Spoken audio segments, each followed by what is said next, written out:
It's live prepper here, and I want to talk something that's really a serious subject when you think about it. And I probably will upset a lot of people, and I'm sorry, but I want to talk about it because I was thinking about it.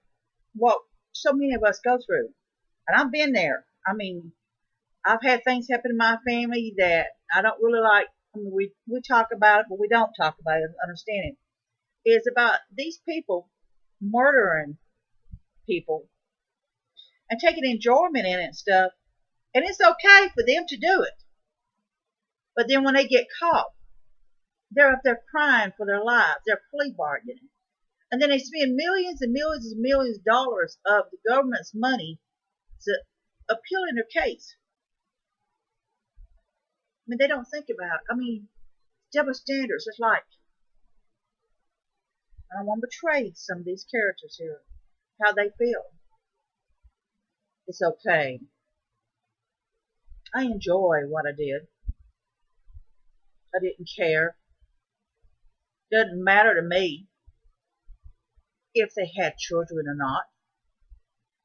Didn't matter to me that I took them away from parents. Didn't matter if they had brothers or sisters or aunts, whatever. I just wanted to do what I wanted to do. I wanted to enjoy the thrill of taking their life. I don't care. I enjoyed it. I relished in it. I live for it day after day, and I keep souvenirs of it. This one here, oh, she was such a sweet thing. The screams was like music to my ears. I enjoyed each scream. She cried out, begging me not to hurt her, begging me that she would do anything for me if I just let her live. Of course, I wasn't going to, but I let her kind of think I might change my mind. I enjoyed listeners saying, I won't tell no one if you just let me go. I promise, I promise. Of course, that wasn't going to happen. Not at all. Why would I let her go? I slowly took slice by slice. And with each ounce of pain, I felt joy and enjoyment. I loved what I did.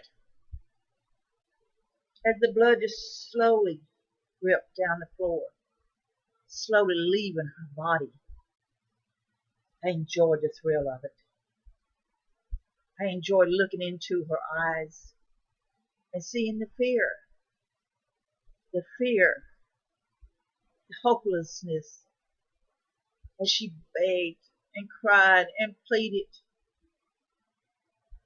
But I most enjoyed when I slowly seen the light go out of her eyes as her soul slowly left until there was nothing but this last gasp of breath. And then she was gone. Whether it's a man or a woman, they're doing this too. They enjoy this. I mean, this is a shame. And then they stand in front of the court system and they're bargaining for their lives, making flea bargain deals. Here's the flea bargain deals.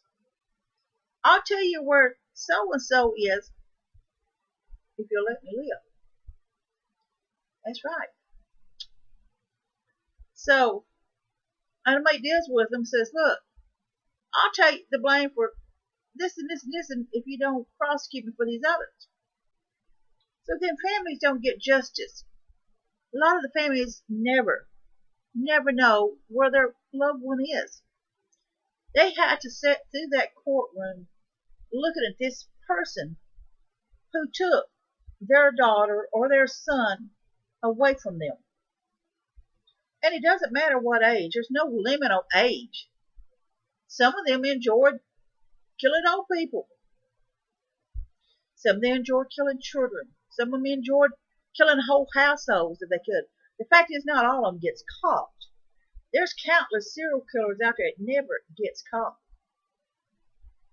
Transits and prostitutes are usually their favorite toys to play with. Why? Because most of the time they're never missed.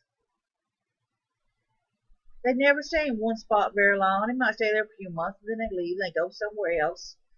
So if they go missing, no one knows. Most of them has nothing to do with their family, whatever. It's due to their lifestyle issues. It's something happened at home, or they ran away, or they just chose to live that life for whatever reason, or maybe they're just traveling to be traveling, or they're hooked on drugs, or they're alcoholics, or whatever the reason is. They're easy prey. So these people go missing, and countless of children goes missing every year. Where they wind up, no one knows. They could wind up in the slave market. They can wind up in prostitution. They can wind up anywhere. But the family is left with this not knowing. So they have to sit in the courtroom and look at this person who's making deals to save his or her life. Now, some of them gets prosecuted after a while, but they take them years to do it. Now, there is some. There's been a couple of them, my understanding, has requested the electrocutor and wanted to be put to death immediately for what he or her did. But many of them stays in there for years before they use up all their appeals. Millions and millions of dollars is spent. The government has to pay out for their appeals.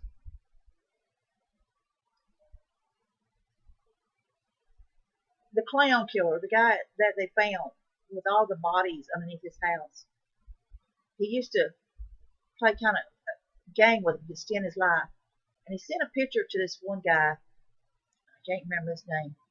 But he said this is a hint to where the others are buried. And he had a picture of himself as that clown with cedar trees and stuff behind him, type of trees.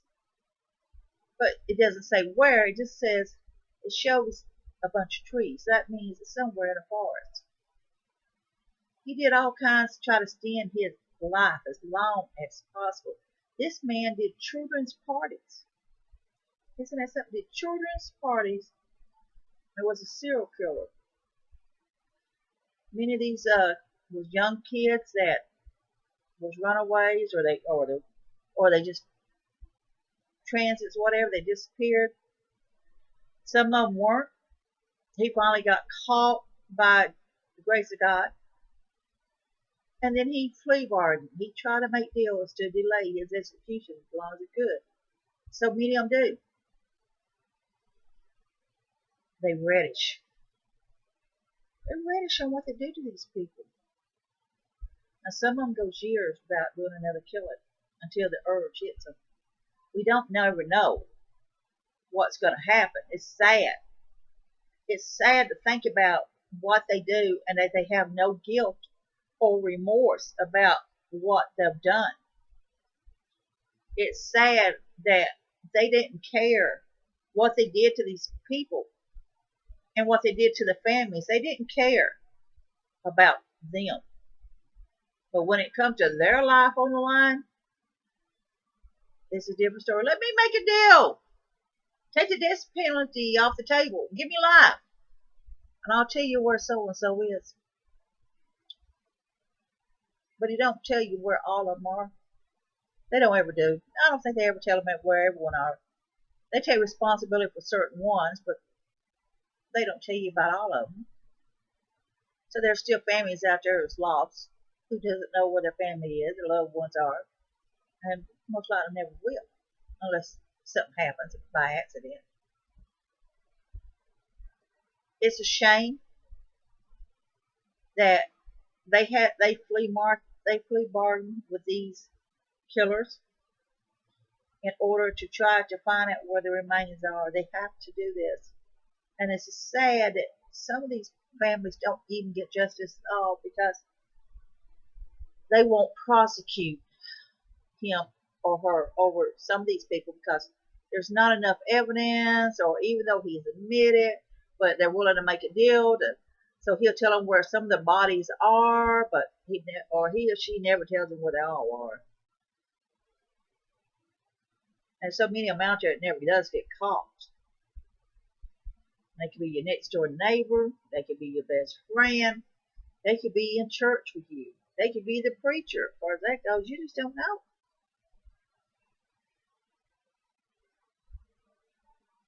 It's a shame that they stand up there and beg for their life while they had no remorse and no guilt about taking the lives of other people to satisfy their need. It's a shame. This is Life Prepper here. I want you to be safe, be happy.